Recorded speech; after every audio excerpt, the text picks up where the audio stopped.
I worked as a social worker with many patients. One of these was an elderly gentleman named Earl.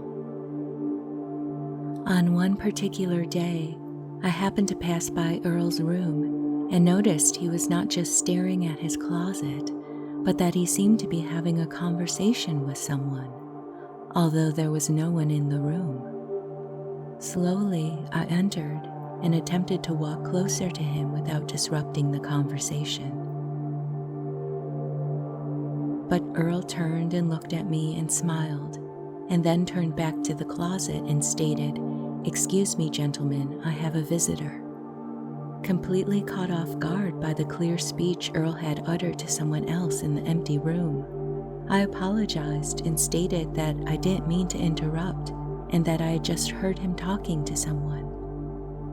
Again, in a very lucid manner, Earl responded, "Oh, I was just talking to those men over there." And he gestured towards the closet. There was no one visible standing there. I asked Earl what the men wanted, and he responded, "They want me to come with them." "Really?" I questioned. "What do you think about that?" "Oh, I don't know. I've been pondering on it," he replied. "Well, what did you tell them?" "I didn't tell them anything yet. You interrupted our conversation." "Oh, I'm sorry. Please continue. I didn't mean to interrupt." "It's all right," Earl responded, and he turned back to the men and continued his intense conversation. Feeling like a complete intruder, I bowed out of the room. About 4 days later, Earl became very ill with pneumonia, and he was essentially bedbound and dying.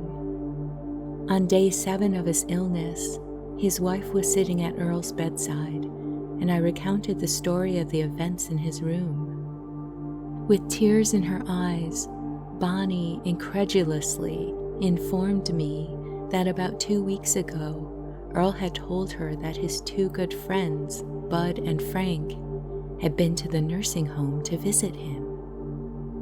She thought this was crazy talk because both Bud and Frank had been gone for several years. But now she knew that they had actually been there, that they had been there for a reason, to tell Earl that it was time to go. That evening, exactly 1 week after the encounter in Earl's room, we were all comforted to know that Earl left with his 2 good friends. He had decided to go with them after all.